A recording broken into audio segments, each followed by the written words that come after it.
Welcome to the greatest books of world civilization. Last night, if you joined us, we discussed the greatest books in general and their relationship to the liberal arts. Tonight, we have the task of introducing our program in social science, law, politics, and jurisprudence. This programming will take place for an entire year, broken into 2 semesters. This semester will cover approximately 12 weeks with about 50 half-hour shows and discussions on the topic of politics and the development of political ideas and conflict over politics, economics, social theory, and the building of just structures and governments for the first period of human history from the ancient world through the Middle Ages. In this class, we'll begin looking at politics and all the realms it encompasses, actually the story of man and the development of societies and cultures from the ancient world all the way through to the modern world. We'll begin with the ancient concepts of government and politics and the theory of the best government from the Greek perspective, followed by the Roman perspective. When we look at the Greeks and Romans, we'll find a lot of similarities and differences in the works of Aristotle and Plato and Socrates, and later works of Roman authors such as Cicero and Pliny and Seneca, and the Catholic writers such as St. Augustine when we study his City of God. We'll also look at the Jewish perspective in the book of Leviticus and Deuteronomy, from the fall in the Garden of Eden through the call of Abraham and Isaac and Jacob, and the call of the Israelite nation out of Egypt. We will see how this ancient world had 2 different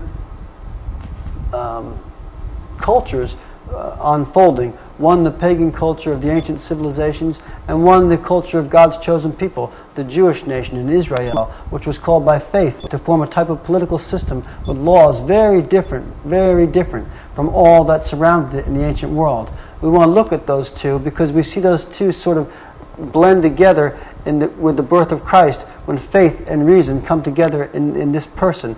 And this birth of Christianity causes a radical implosion and change in all the political ideas and modes of civilization, culture, economic, political, educational, family systems in the ancient world, with the birth of the Middle Ages and what we call Christendom, which lasted for over 1,000 years. We will study how this rise of Christianity gave birth to a new relationship in politics, the relationship of church and state, and the idea of limited government, which really reached its apex in the Middle Ages. After the study of the Middle Ages and look at thinkers such as Aquinas and the scholastic philosophers, who are the best representatives of the thinking of this period, we will look at the downfall of the medieval synthesis and what caused this downfall in the work of the Reformation writers such as Martin Luther and Calvin, and the Renaissance secular political thinkers such as Machiavelli, who challenged not only the Catholic Church but the ancient idea of politics and the notion of virtue, which was the mark of political thought from the ancient world through the Middle Ages, the forming of virtuous leaders and citizens. We'll see how that all changes with the work of Machiavelli and the Renaissance and the Reformation to more of a discussion and the study of real politics and power and the relationships of power, dominance, and control. We will study this with the rise of Protestantism and its relationship to capitalism in the work of thinkers such as Max Weber and the libertarian thinkers such as Adam Smith, and in the 18th century the philosophers Voltaire and Rousseau and Hobbes and Locke and others. We'll see how capitalism and Protestantism are related to the democratic revolution, and how that revolution takes place in America and in France. The 18th century in the modern world might be called the age of revolution. We had the French Revolution, the American Revolution, then the Industrial Revolution, a short time after the Bolshevik Revolution, the Communist Revolution in China, the purging, the Cultural Revolution in the 1960s, all these revolutions happening from the 18th century forward. We will study them and see how they're revolutions against the ancient regime, against the concept of politics, religion, church, state, family relations in the Middle Ages and in the ancient world, to something very new presented to the world in the 18th century. Beginning with liberal capitalism, we will follow the rise of socialism and reform liberalism. Liberalism is a tricky word. It means many things. We will study the meaning of those words. First, libertarianism or classical liberalism, followed by socialism, and then what we call reform liberalism or modern liberalism, of the type that we witness today in the democratic parties. We will study communism and the rise of the Russian Revolution and the current move towards global solidarity and the New Age linked with feminism, ecology, and the development of world culture. In this study, we shall see how the great minds have understood such political concepts as justice and peace, human rights, social development, and the role of government, the rule of law, and of power. We will look at the relationship of church and state, the development and the meaning of constitutions, democracy, aristocracy, and other types of government. We will look at what is the best type of government and what were our founding fathers trying to do in the 18th century when they formed a republic which they thought was the best type of government. We will further look at liberty and equality, solidarity, cultural evolution, economic relations, and world government. When this study, this complex study, is all over, we shall be in a very good position to both understand our times and where we are going based upon a deep appreciation and understanding of where we have been and how we have arrived at our current century, which promises to be the most exciting and memorable in the annals of world history. If I had my choice of any time to live, it would be this 21st century. This is the century of all the challenges, the century where the challenge in front of us to form a better world is in our hands, with thousands of years of recorded human history behind us to look at, to study the foibles, the mistakes, the development, the strengths, the weaknesses. We're in a position to develop that type of political, social, cultural, economic system that will truly serve humanity. And if we study this course with seriousness and with detail, we'll come away understanding not only where we have been, but able to predict with some accuracy where we are going and how to build a better, just social structure that serves the human growth and development of all human beings. To begin this process, however, we must spend several weeks laying the necessary groundwork. To build an adequate house, we have to lay an adequate foundation, probably the least fun job. Nonetheless, if we're going to do it correctly, we have to spend time over the next 3, 4, or 5 classes laying the groundwork for the study of politics, for the study of the type of questions we're going to be looking at. Laying a foundation takes work. It takes extra work. It takes a lot of work. It is not the most exciting, but it will prove to be enduring and of great benefit to us later when we can look back on it and see how essential it was. That's been my experience over the years in teaching political philosophy, that most students have come away with a very enjoyable course, saying they learn more here than in any other course they've taken. I don't say that in a boastful way. That's been the fact. Those students who stuck in there through the dry periods and saw how the whole thing stayed together as a work of poetry, a work of art, everything having a meaning and a connection, those students were benefited by an expanded mind after the semester and the year of study of politics and political philosophy. So I'm asking you to bear with us, to see the essential value of this foundation period. And if you don't see it, just to bear with us, because in the long run, you presumably will see and understand the value of this time we're taking in the beginning to lay a proper foundation. It is our task to begin building that foundation tonight. Instead of talking any longer about where we're going or what the course is about, let's begin the work of laying the foundation. Before we can begin to look at political philosophy and what political philosophy is and the story of the development of political ideas and the conflicts of human history that have gotten us to our present 21st century, we have to look at the ideas of the greatest political thinkers and look at the methods they used to arrive at the answers to the questions they sought. And before doing that, we must define exactly what is political science, what is the study of politics. If we're to find an answer to the questions that politicians ask, we must first know what it is they're studying, and we must ask ourselves what is prerequisite to the study of politics, if anything. So that's the beginning question. What is politics? What's the study of government? What is political science about? Now, we're not in a classroom, so I can't have a seminar exchange with you about what is politics and listen to your answers and lead you slowly to the correct answer. Rather, we're on educational television, and my job is simply to communicate these ideas to you in the most efficacious and efficient way possible. So, essentially, I'll be asking questions and giving answers. I don't like doing that because it doesn't give you enough time to think. However, if you understand what I'm saying and question these things and write back to me, it can be a benefit to all of us. I promise you, if you write to me and ask questions or give me criticisms, I'll either answer them by email or put them on air. The email address is Marzak, M-A-R-Z-A-K, at kolbefoundation.org. It's K-O-L-B-E foundation.org, all lowercase. With that said, let's get back to our question here. We were introducing politics and saying that we were laying a foundation, and before we could move forward, we had to find out an answer to our first question: what is political science about anyway? What is the study of politics? Well, political science for the ancient thinkers, and for thinkers all the way through the 18th century, and even into the modern world by those who hold to the perennial or the classical ideas of politics, the study of politics was about human happiness. Ultimately, politics rests on the problem of how to make human beings living in a particular society happy. That may seem strange, but if you just think about it a little bit, you'll see how much sense it makes. If I were a politician running for office and I came on television and I could convince you that I can make you happy, that I had an economic program, a political program, a social reform program, a family program, a restructuring program, then the results of those programs and those restructuring and those changes would make you happy and everyone else happy that was a particular member of the society, you would think about voting for me. And then after some of the years of experience and some track work and a record behind me, these policies did indeed result in human happiness. I'd be a primary candidate probably for the office of congressman, senator, or president. So human happiness is really at the core of the study of politics.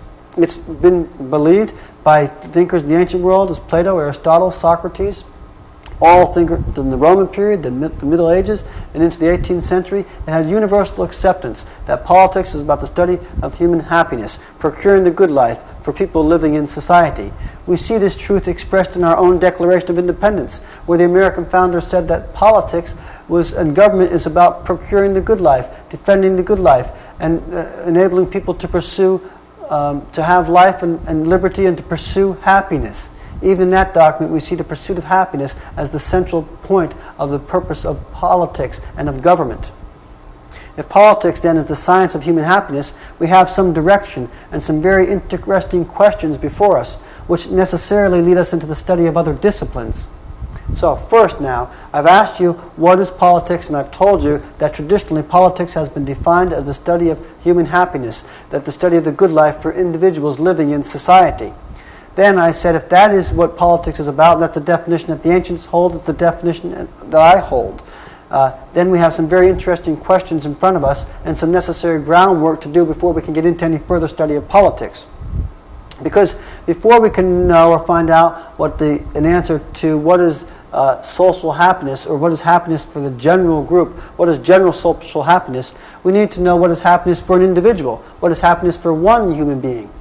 So before we can study politics, the question of happiness for multiple human beings, for a group, for the society, for the culture, we have to answer first the question of what is happiness for the individual. And that takes us away from politics into the study of ethics. And we see in Aristotle's work that he put ethics correctly before the study of politics.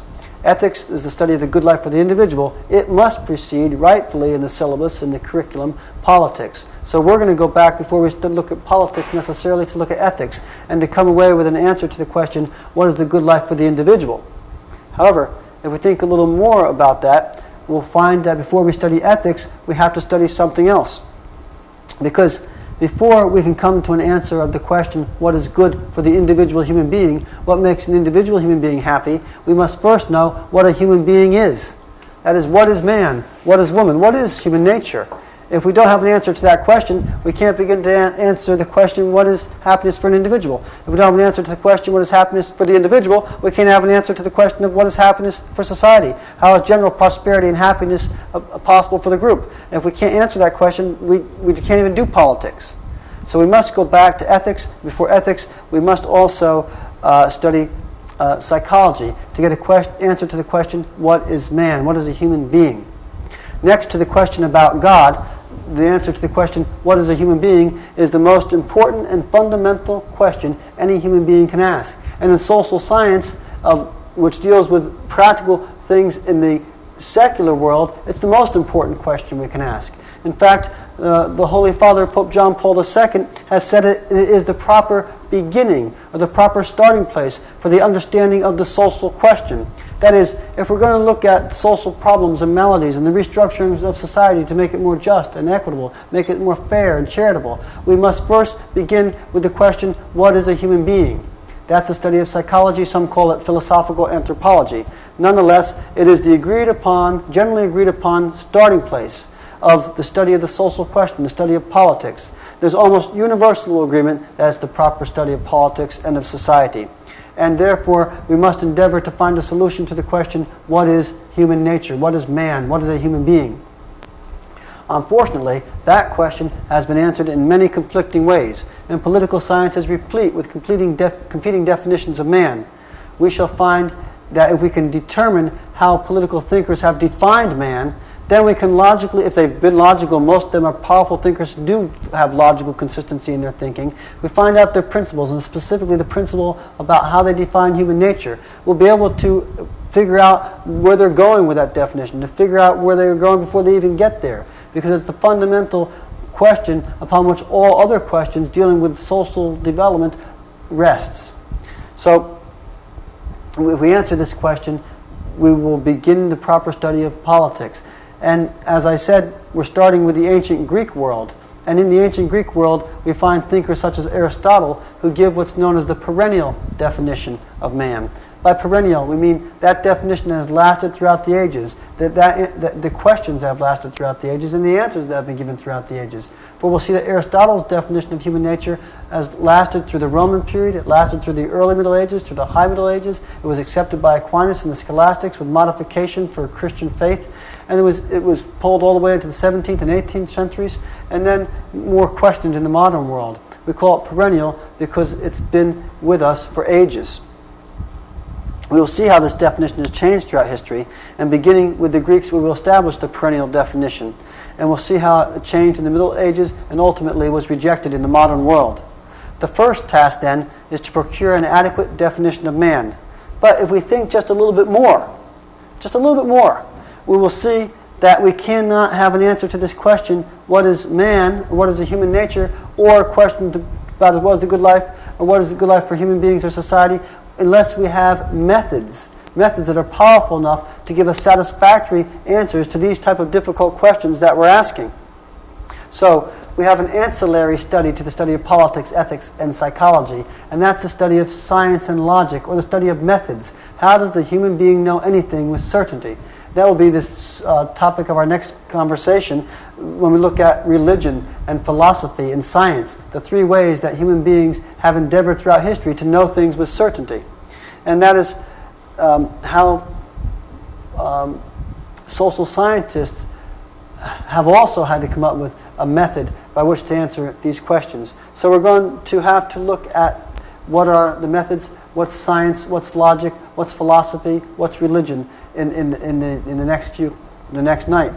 And we'll find out that political science, because it's a science, has definite methods. So therefore, before entering the realms of psychology, ethics, and politics, we must first ask the general question, how human beings know anything with certainty. And by doing that, we'll enter the more specific questions about how do social scientists and political scientists know anything with certainty. That is, what are the methods of social and political science by which they answer such difficult questions confronting us? So our first question then is, how do we as human beings know anything with certainty? That is, how do we find difficult solutions to the difficult questions we ask, such as, what is man? What is the good life? What is human happiness? What is the best form of government? Before attempting to answer these questions, let's summarize what we've said so far, pointing out the roadmap that has just been laid. We said first, we must have a method of knowing and must ask ourselves how we as human beings can know anything with certainty. This will lead us into understanding the methods that political scientists use to find answers to the type of questions they ask. Once we have a method down, we can then go to the second question in psychology or anthropology, that is, what is human nature? What is man? When we get that answer, we can proceed to the next question, what is the good life for man? What is the good life for the individual? That will lead us into the study of ethics. Finally, we'll be able to go into the study of politics, which is the study of the good life for the society, for the group, happiness for all people living in a community. And then we can ask further questions such as, what is the best form of government? When we determine what a human being is, what is good for the human being, what's the good society, and what's the purpose of government? When we know those answers to those questions, then we can ask, what is the best form of government? The best form of government is presumably that government that best fulfills the functions and purposes of government. When we will look at an answer to that question in probably 3 weeks from tonight. And we'll look at it from the Greek perspective, the Roman perspective, and the Jewish perspective. And we'll find out some very interesting things, some similarities and differences, and we will come away with a pretty solid answer to the question, what is the best form of government?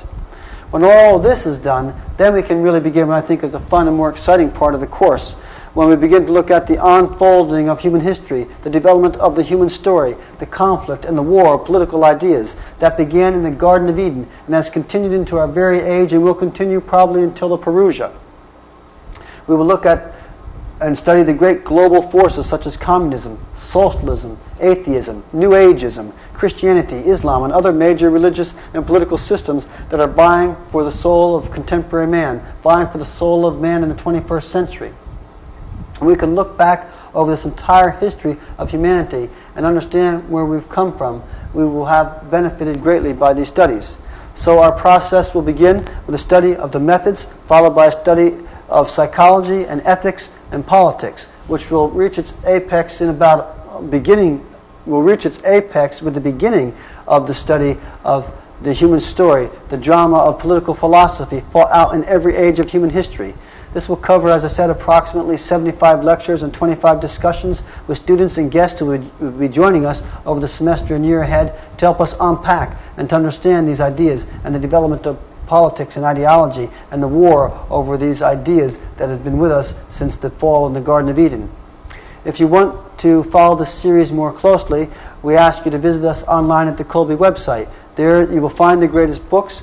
You'll find a syllabus with the course, and on the course broken down into weeks, broken down into every lecture, will be links to the books and the reading materials that will support these lectures and discussions. We said that database consists of over 3,000 books and documents that will support the history of world civilization. We hope to see you online, and we hope to see you in the shows ahead here on educational television for the following semester and year. Again, if you have any questions, please forward them to me by email, and we give you our word that we will respond to those questions. And if you have questions that we consider appropriate or can stump the professor or lead to deeper discussion and understanding of what has been said or bring out things that have been missed, we will send you the CD-ROM of the greatest books for free. That's our gift to you for participating with us in exploring the greatest ideas of world civilization. Good night, and God bless you.